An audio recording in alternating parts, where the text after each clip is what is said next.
Welcome to the TryPod, where we break down the NRL every week from a punting perspective.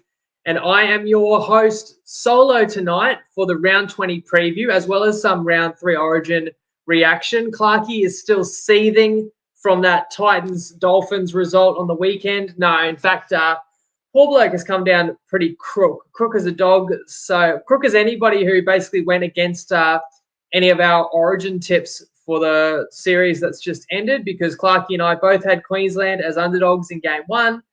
We had Queensland in game 2. Most people saw that one coming. And then we both had New South Wales in game 3. So hope Clarkey gets better. I'm going to have to make do on my own. It can be tricky kind of steering us through all these games and graphics and getting your questions and comments up on the screen. But I'll do my very best. So please bear with me, guys. And please interact as much as you'd like to. And let's talk about the game last night, as well as let's look forward to now kind of the final third of the regular season and 7 games for us to preview. I'm going to share some best bets straight off the top. But starting with the Origin last night and just our most recent results, I said it on Tuesday, I don't enjoy tipping against my state. I'm a proud Queenslander. But when I do, or when the TryPod does tip against Queensland and tips New South Wales, we've actually never lost in 9 years. And I can think back to this year. Only best bet was New South Wales in game 3, and they won by 14 points. You can see on the screen. It was the same story last year. We picked New South Wales for a best bet only in game 2, and they won that by, 30 points. So I remember tipping them in game 2, 2020, and they won that by 20 points.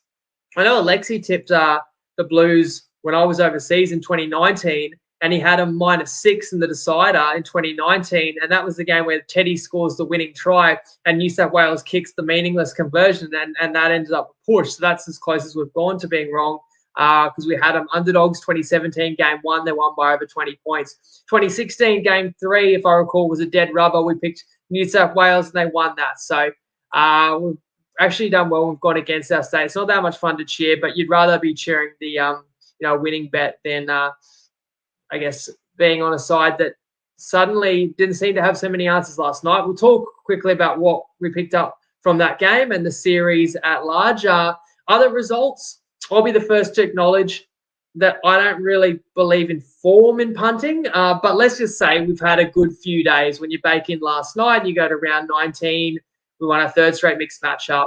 We won another same game multi, 525 odds. We won additional multi, 663 odds, both the best bets, and then, picking New South Wales for the upset.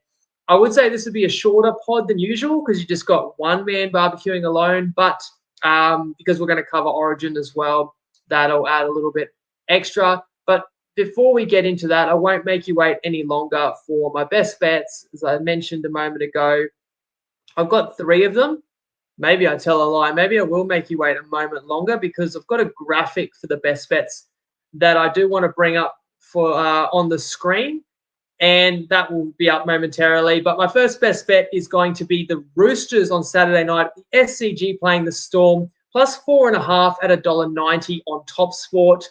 So, as I say, the Roosters are at home. They're also off a bye. You've got Swali'i, you've got 2 Smiths, Billy and Brandon returning. I definitely assume Teddy and Lindsay Collins should back up. I mean, Melbourne have key players that would also need to back up. So there's risk on both sides of the equation there. And I'm not even saying that Melbourne won't be bang up for this game, but I just think this is season on the line. This is season defining for the Roosters. If they've got any shots kind of left to fire this year, I think that they're going to give a great display. That's going to cover my face a little bit, the best bets, but that's all right.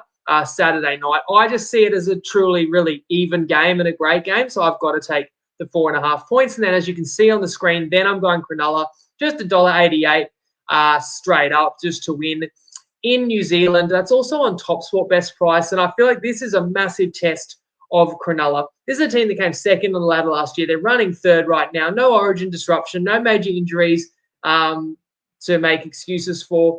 I mean, is this team just a total pack of frauds that can only beat up the weaker competition and never challenges anyone in the top 6? I mean, if that's the case, they might get rolled again here. But I've seen enough out of Cronulla to know that they're a strong side. They're a complete side. They're well coached.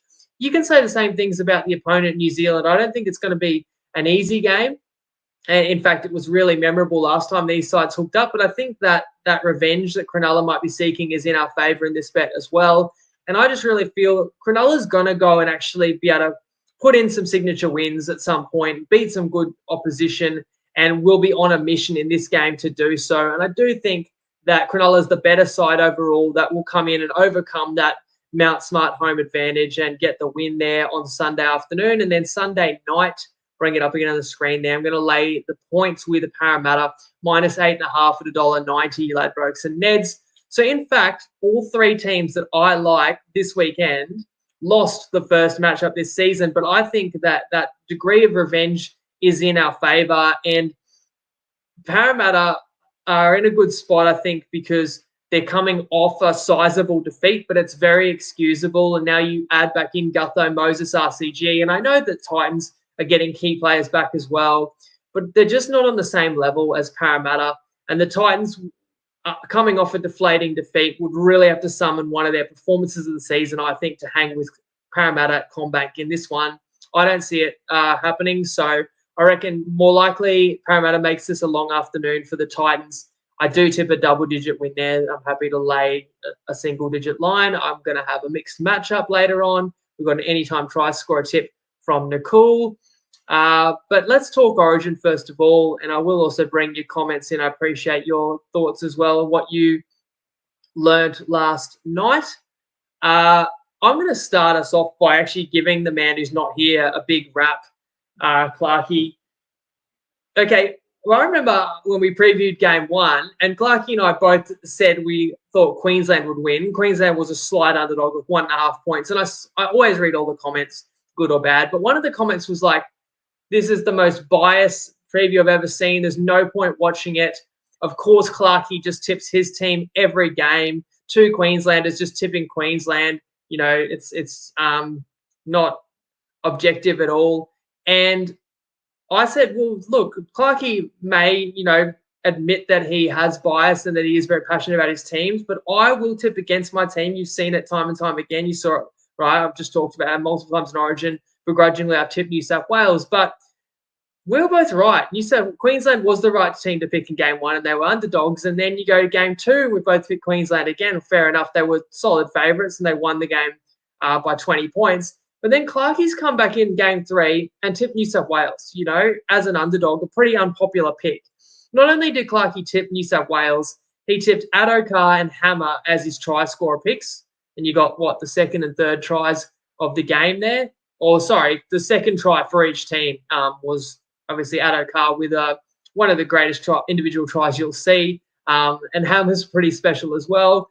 He tipped Cody Walker, man of the match, $10 odds there, and Ruben Cotter for the Wally Lewis medal. So you've got to actually take your hat off to him and say you couldn't have really got much more in a preview than that, other than maybe for the same game multi to win. And the reason it didn't, I gave one for each state, and I piggybacked Clarkey's tips, and I took Hammer if Queensland was to win, though I didn't pick it. I knew some people would like to back Queensland.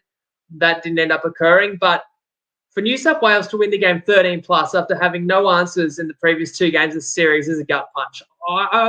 If we were to roll back over this season and play all the same game multis again, we've still done so well. We've won so many of them at juicy odds. So I've got to probably accept that we've had some luck along the way. But I just think how many have agonisingly lost as well? How many have we nailed the try scorer and then the outcome didn't come through and it was pretty safe? I mean, at halftime in this game, either team 1-12 was $1.35, and we had both our try scorers in the first half. So we just needed either team to win 1-12, and we were winning like a $7 or $8 multi, and we lose again. I guess you could say Queensland butchered a couple of chances late in the game, but for the Blues to win 13+, I think that is a bit cruel. On a positive note, Nicole has been a great addition to the show with his try scorer tips.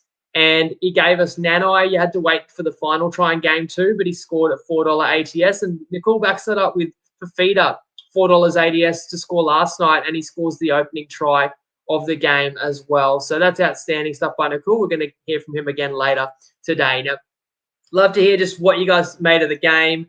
Let's go back to that man of the match who Clarkey picked, Cody Walker. Did you agree that he should have got man of the match? I will say this. He is such a classy player. His touches and the way that he can just, unlock a side of the field and get all eyes of the defense on him and create space for others is really special. And when you look at the Blues' 4 tries in this game, well, you got 3 by the players directly outside Cody Walker in Bradman and Addo-Carr. And then you got the 4th try. Well, you got the other try is a right wing, Toto, but it's as a result of a line break down the left, which is, again, Cody Walker's got his fingerprints on all over it. And not to say it was all Cody Walker. I mean, Addo-Carr, once he got into that space, was absolutely breathtaking. I thought Bradman Best was a highly impressive mix of brute force when he needed it and being able to break tackles and being able to get the ball to the try line, but also some deft touches, really showing what kind of talent he has. And it is kind of funny, one of the most maligned and questioned selections of the series was Bradman Best, and then he had one of the best performances. And if you want to go back before game 1, you could kind of have said similar about people questioning Hammer and how could you not pick Gagai and everything he's done. And, and equally, Hamiso has shown himself to more than not just belong in that arena, but excel in that arena. So it's funny how sometimes the players that get questioned the most can be the most impactful. So I definitely can have no gripe with Walker being awarded man of the match. I thought it's funny that in the first 2 games, a Queensland forward got man of the match. And in this game, I really thought you could have taken your pick of anyone in the New South Wales backline, 1 to 6. My personal pick would have been Teddy, thought he was massive, but the outside backs, I mentioned Best, Crichton as well. And in both wingers, To'o's had a great series again, and Addo-Carr as well. I thought we're all in the mix. Speaking of Teddy, I'm interested in any New South Wales fans' takes. Like, how much do perceptions change after winning 1 game and a dead rubber at that? Like, because I feel like absolutely people do look at the Blues differently again. After that big performance by Teddy, I mean, is he back in your side again next year if all things are equal? And is Teddy your captain again next year? Or do you try to transition and give Nathan Cleary the captaincy? And then you can still pick Teddy, but you can also pick Latrell if he's the better fullback option, or Turbo if he's healthy. Or maybe it's just Dylan Edwards' time. Maybe Drinkwater keeps getting better. Maybe it's his time. Maybe it's Gutho. I mean, you've got so many options. I'm interested which way you go. And then in the halves, you kind of feel like now you have to pick Cody Walker again, as long as he's in, equal form, as long as he's not clearly declining. It's hard to imagine that Luai would get picked back again. But where does this leave Nico Hines and Matty Burton? I'm not sure. Is Murray the 13 moving forward? Really, I'm throwing just questions at you guys, not a lot of answers, because I do think it's fun to speculate. But there's so much that can change in a year, and with injuries, suspensions, and form, who knows? But I would ask the other question being, who's your coach now? Because everyone was talking about who replaces Freddie after game 2, where New South Wales played a do-or-die game and didn't get too close to Queensland. But now you get back and win this, and you win by double digits at home in your 1 home game. And now people start thinking, geez, New South Wales was winning with 10 to go in game 1. And, had they held on to that win, would it have been a different series? And, I mean, who knows? We can't, it's hard to kind of play the butterfly effect game. But just getting back to Freddie now, that win last night actually makes him 9-9 from 18 games. He's 3-3 in terms of 6 series. But as I said before, this one kicked off. He'd been the favourite in every series, including this year. So that's really not impressive stats. And by any measure, that is underperforming expectations. I've mentioned multiple times when he's made curious or contradictory moves, as have others. And so just because you win 1 dead rubber, realistically, does Freddie get the best out of the players? But if not, then I'd like to know, who does. So happy to kind of hear you guys' thoughts. Just one more thought on the game 3. I did think it was quite interesting that historically game 3s, especially when they're dead rubber, are higher scoring. And in this game, we had 4 tries in the first 23 minutes. So that's like on pace for 12 tries.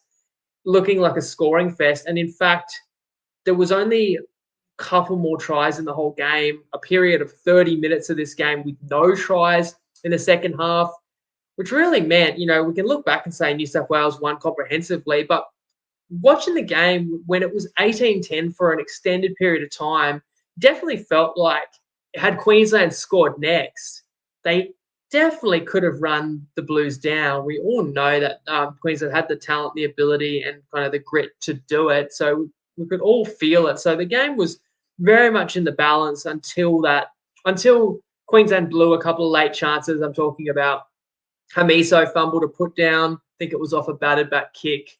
And Val Holmes, I thought, could have made a play at the ball on the full from a kick, and he spilled it as well. These were the Maroons' chances to cut the deficit, to maybe change the result, but also these ones hurt me because, as I said before, my same game multi, $8 at Okada score, and New South Wales 1-12, and they really had to win by 14. Are you kidding me? I mean, at least we won the best bet, but that hurts a little bit. And then man of the series, Clarkey gave you Cotter. I said I did hedge my bets and say Cotter or DCE, but I said Cotter if New South Wales wins. He had his nose in front, and no Queenslanders polled votes last night because you couldn't say, any Queensland players were among the best three on the field. So Cotter got it, very deserving as well. Look, let's give the last word on Origin for the year to Tristan from Top Sport, who will let us know how the bookies fared, but then we can set our sights back to round 20. G'day everyone, Tristan here from Top Sport, and we had obviously a big turnaround in the Origin result there with New South Wales getting the result there last night to get the series back to 2-1. It was a pretty even betting option where there was a little bit of a push late for New South Wales, like it has been all series to be fair, and there was a strong push towards the unders late as well, which at halftime I thought we were in a pretty strong position with so many points, but then obviously the scoring slowed down in the second half. This weekend is one of the trickiest weekends to price up. There hasn't been too many massive moves yet, but there's got to be some real watches on the Panthers team list. Obviously, also there's some Titans to back up, the Broncos to back up as well, and then the Storm Roosters game you'd expect will move quite significantly. And then we've got the Sean Johnson news to throw in away from Origin as well. So really keep an eye on the team list. We're going to be monitoring that and obviously making the moves as we get closer to game day. The man of the match obviously saw Cody Walker. He was quite well backed as well last night. So there's been some interesting betting propositions over the last couple of days, and good luck if you're having a bet over the weekend, and of course gamble responsibly. Thanks, Tristan. Thanks to everyone shooting their comments through. Seabold next, coach. That's a bold call there from JK. Let's move on to NRL round 20, shall we? We just got the one game Friday night, and the Knights host the Tigers, and the Knights are 10.5-point favourites. So Gagai is back. Best and Saifidi are reportedly likely to back up. The Tigers didn't have any involved in Origin 3 with Yuto Kamano really well rested for Origin 4. They do get back a huge inclusion in Coruscant earlier than anticipated from that broken jaw. Twal returns from suspension, and Will Smith remains pairing Wakeham in the halves.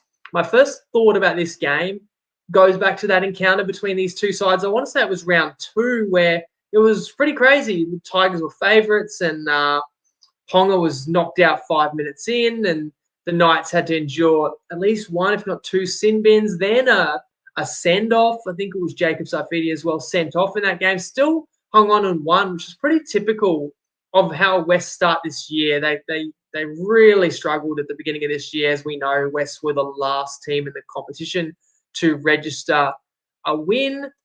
And then you kind of felt like a few weeks ago, West had maybe turned a corner. Some of that 2023 optimism looking justified, and West churned out a decent run of results, but then injuries recently has sort of derailed the Tigers again, and some ugly results have followed. But when you talk about injuries and the impact, the most impactful injury West have sustained this year was the loss of their captain, Coruscant.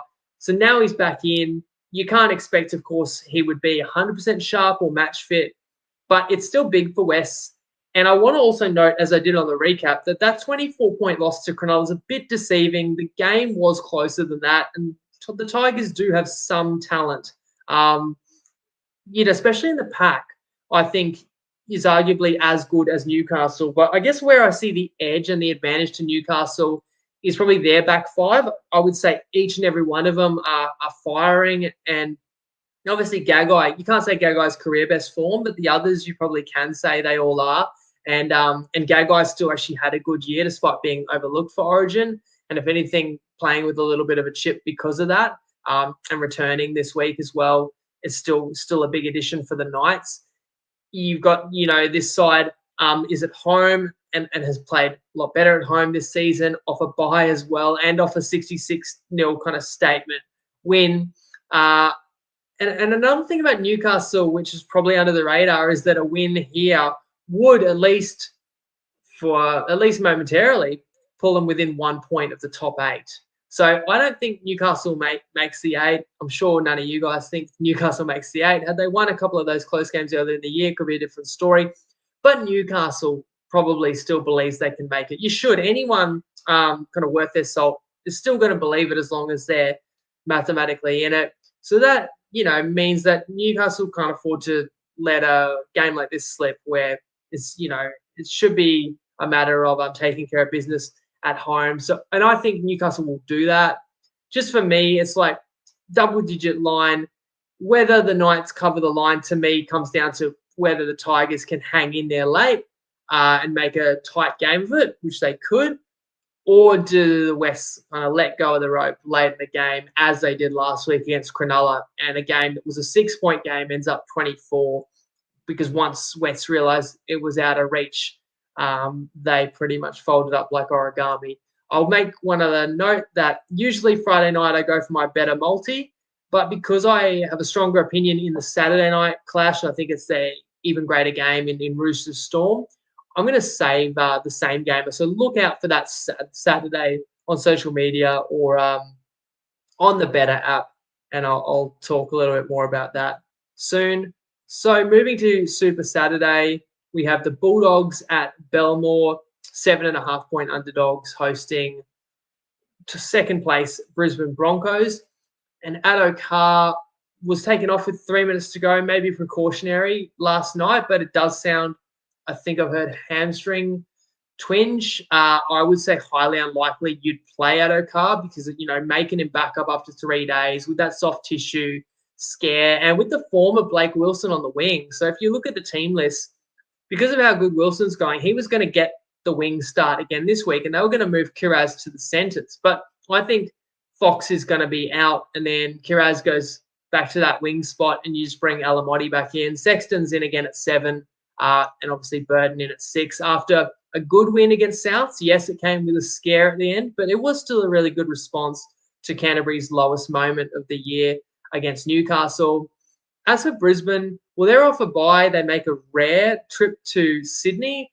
They do it without Haas. And this story has just broken the last few hours, which I won't even get into because I feel like I need to read more of the information around it. But it sounds like official that he's at least going to test the open market, whether that means he wants to leave Brisbane or just that he wants them to pony up and he would still stay for the right amount of money. It's kind of fascinating when there's been that speculation around Tino and David Fafita. There's quite a lot of really talented, really impactful young rep forwards that are all, deservedly would command some of the biggest contracts for forwards in the game, potentially on the open market, whether or not it's all true and it comes to pass. Haas wouldn't be able to negotiate with teams till after November.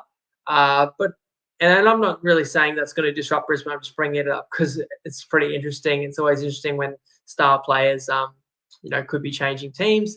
We know he's not available in this game. The player we don't know about, I guess, is Pat Carrigan. Played just under 60 minutes last night for Queensland. He's named in the reserves for Brisbane. I see him like 50-50, and I think this is actually a pretty important game for Brisbane. And with Flegler being out, Ricky, I would actually lean towards Carrigan backing up and playing here. That's going to keep me off the Bulldogs.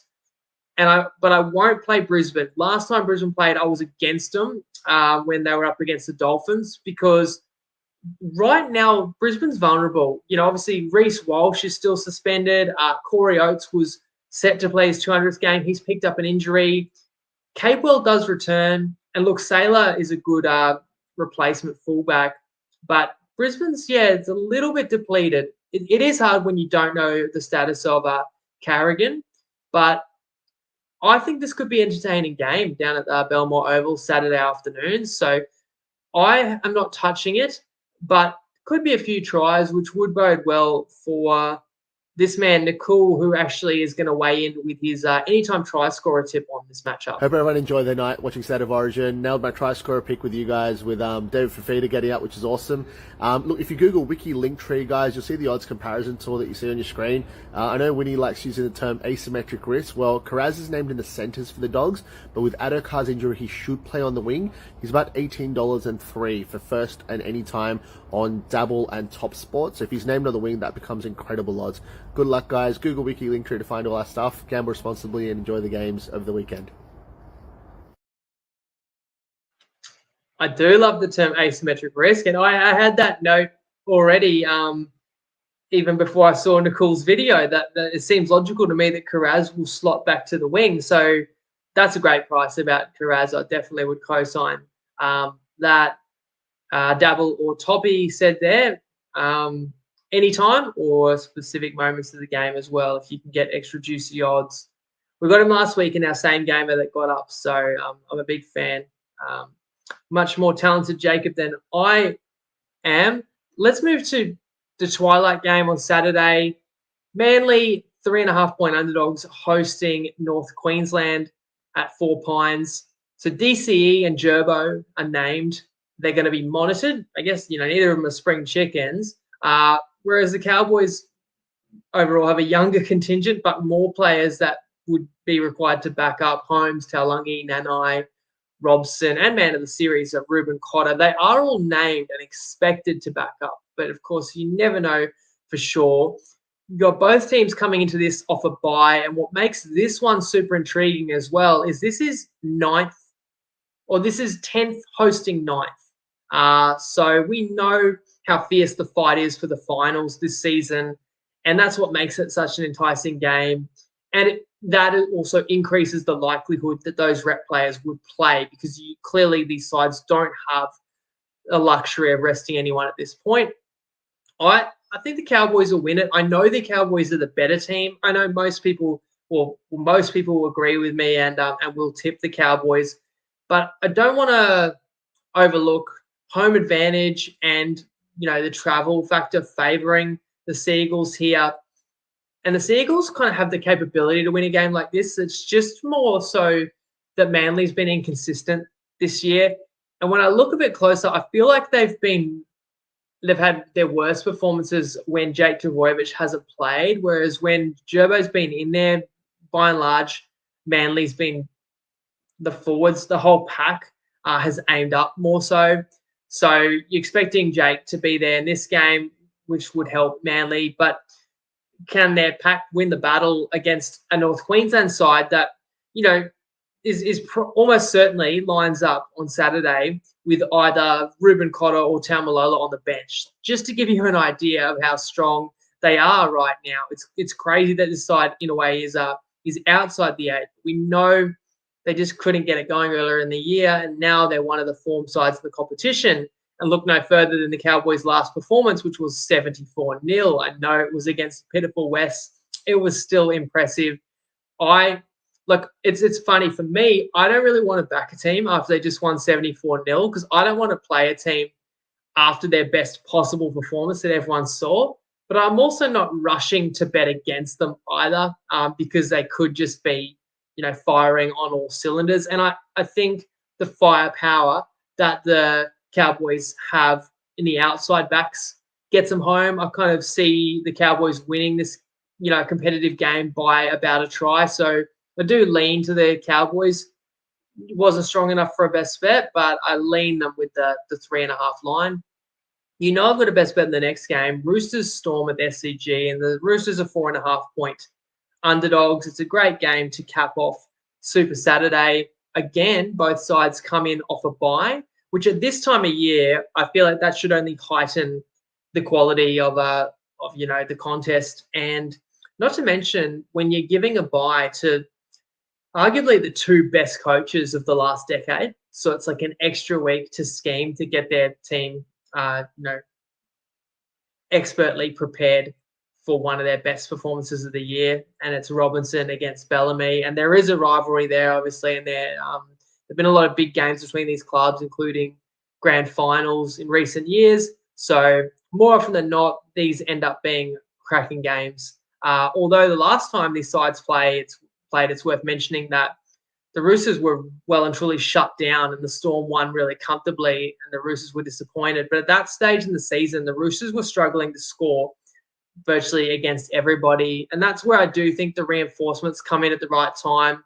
Swali'i and Smith, freak accident a couple of weeks ago rules them out for the game against Manly, and they narrowly lose that. And I saw the Roosters show me quite a lot in that game. I feel like they only lost because they threw an intercept try and because they came a couple of inches short of the try line right at the end. Then Brandon Smith is that X factor. Has not had a great year, but returning from injury successfully via the New South Wales Cup last week. I'm really curious to see how the cheese will be used in this one because Turpin's done quite well at hooker. So do you bring Smith on in the middle for stages of this game just so you can have him on the field for longer? I know he'll play some of his time at hooker as well. I mean, if I look at the lineups, Victor Radley once again has been named at, in the second row, but with Nathan Brown starting lock. But the reality is, Radley could shift back there. You've got other young forwards on the bench like Egan Butcher, Seo Wong, White. So there's many options for the Roosters, and I know that they're going to come up with a game plan that gives them the best chance to succeed Saturday night because I do really see it as do or die. As for the Storm, it's still a really important game for Melbourne. You could make the argument that if someone like Harry Grant or Munster was sore, there'd be more chance they would sit out than there would be for Teddy and Lindsay Collins. But the Storm are currently sitting in fourth. We know how important it is to, finish in that section of the ladder and how hotly contested it is. So it's equally an important game for Melbourne. And I still remember what Clarkey said 2 weeks ago after Melbourne conceded 6 unanswered tries at home to Penrith, which was you don't want to be Melbourne's next opponent. And you kind of cast your mind back to when Melbourne got 45 put on them by the Cowboys. They came out the next week and eviscerated the Cronulla Sharks. So there's a high degree of motivation for Melbourne, who would be smarting as well because they got kind of humbled at home and then had to sit through a bye. So Bellamy, would have made his feelings and intentions very clear during the preparation for this game. But I go back to the fact that really both sides will be bang up for this. And while the Roosters sit 13th on the ladder and we could dismiss them, and I think I did say it, if they couldn't beat Manly, that might be curtains for them. Realistically, the Roosters probably do miss the 8, but it doesn't mean they've given up yet, and nor should they.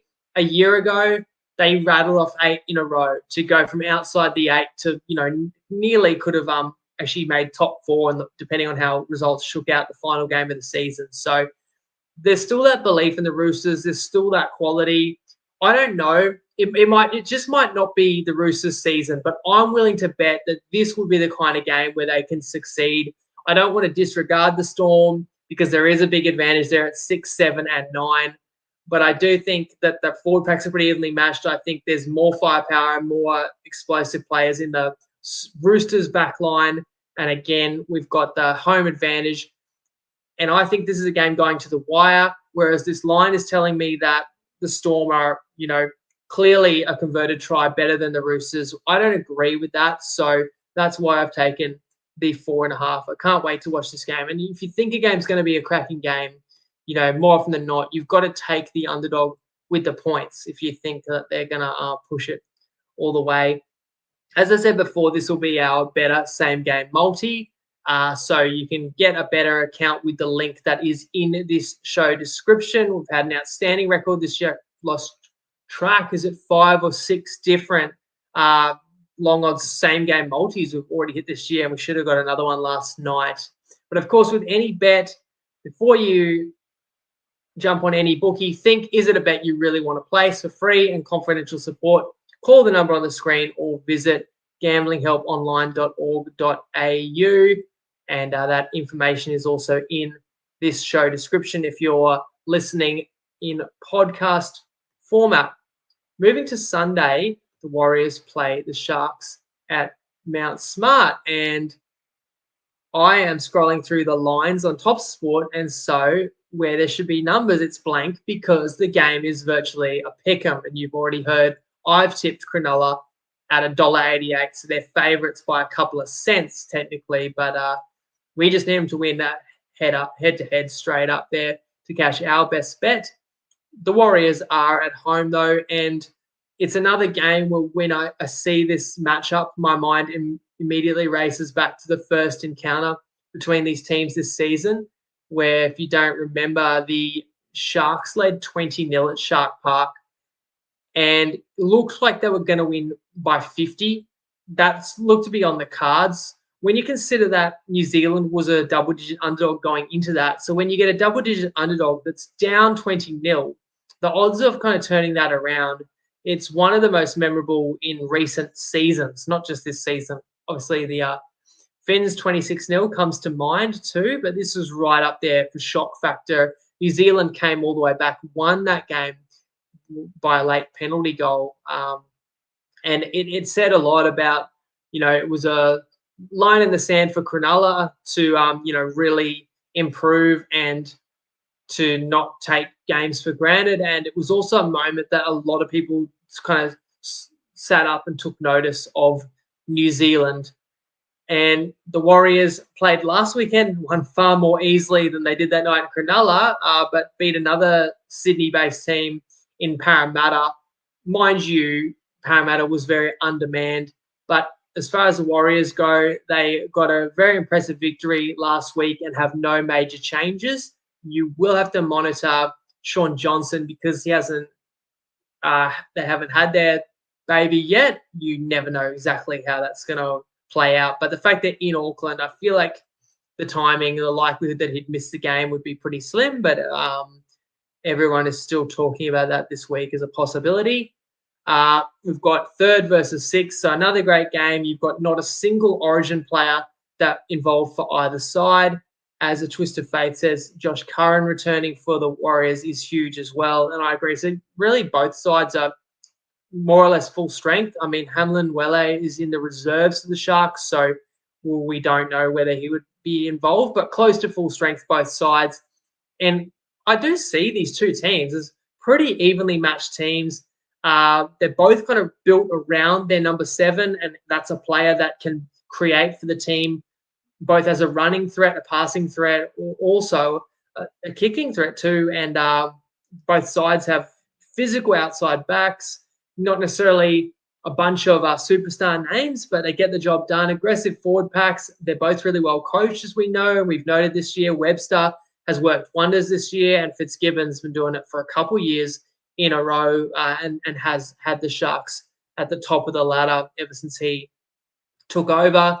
Cronulla's issue, as I said, when I shared the best bet, is their ability to compete against the best teams in the competition. And if you look at the last 5 games for the Sharks, it pretty much says it all. Their last 3 wins, they've won by an average of over 30 points. But it was against Canterbury, St. George and West. The previous 2 games, Cronulla lost by double digits to Brisbane and Melbourne, the 2 sides that are in the top 4. So I do really see this game as a big opportunity for Cronulla to show everyone what they're made of. Let's call the Warriors a top 6 level side. When New Zealand at home is one of the toughest assignments you can get in the competition, Cronulla's got no excuse. Just listen to who they've played the last 3 games. Throw a bye in there as well. So, energy level is not an issue. They're traveling to New Zealand early. They got embarrassed, honestly, by letting that big lead slip at home to the Warriors. So there's the extra motivation there. And I think that Cronulla can out-tough the Warriors, as tough as New Zealand are. I'm not even, relying on hoping that Johnson's out. If Johnson's in this game, I still feel comfortable. I would still pick Cronulla to win. I just think the Sharks are going to come into this one kind of really on a mission, and I'm comfortable enough that they'll leave with the 2 points. And that's also going to factor into my mixed matchup as well. So we've got a juicy one. When I pick a mixed matchup, it could be anywhere from kind of $2 to $4 odds. Over nearly 3 seasons, the average winning price it was over $2.50. I feel like it's ticked down. It's in the $2.40 range, right? We've won nearly 60% of them. And we've won 3 in a row, so you might think I want to kind of protect that and go as close to $2 odds as I can to make it 4 in a row, but I don't roll that way. I really just try and find the best value play I can, because we keep our record based on, had you had a $100 stake anyway. So it's really about the value, not just the win percentage. I think the results will fall as they may, and I like the Roosters to outscore the Warriors this weekend. So that is paying $3 on Toppy. You can have up to 100 on that. It's only a $100 max stake when the odds are $3 plus, as opposed to say 200s that it might be for lower odds. So you can still win a couple $100 on that. Promo code TP Live if you do need a Top Sport account. So that's the early game Sunday. So mind you, it's a day game, and the Roosters will have played the night before, and we'll see how many points they put up. But I really trust Cronulla's defense and just see the Warriors Sharks as a potential real defensive grind of a game, even though it is daytime conditions. Always chance of poor weather over in Auckland as well. Later on Sunday, less chance of poor weather in the beautiful southeast Queensland, where the Dolphins host the Panthers, and it's the biggest line of the weekend. It is 15.5 with the visitors favoured at KO Stadium.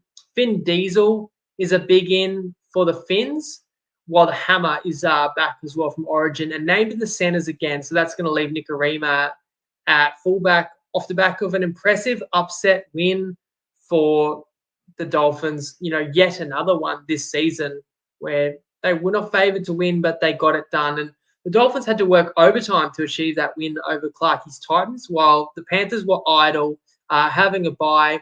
So coming up pretty fresh in this game, albeit they've got some Origin players that would need to back up. There's also an ominous name in the reserves, Nathan Cleary, just what my Finns need to face.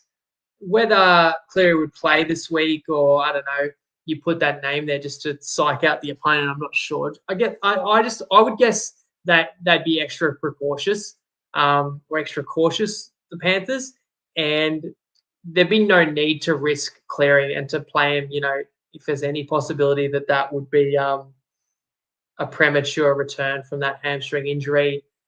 And speaking of no need to take any risks, again, the Origin players, Yo, Martin, Crichton, Toto, they are all named, but they were all named to back up from Origin 2, and they all got withdrawn.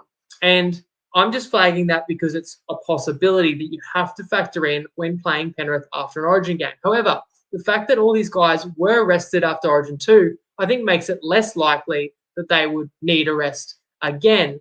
However, because the Panthers are such a big favourite, Ivan does have the luxury to rest 1 or 2 if they've pulled up sore or have any complaint or anything like that. So that's the risk you take if you lay the 15.5, early in the week. And that's probably the best case I can make for taking the Dolphins. I'm not brave enough to take the Finns.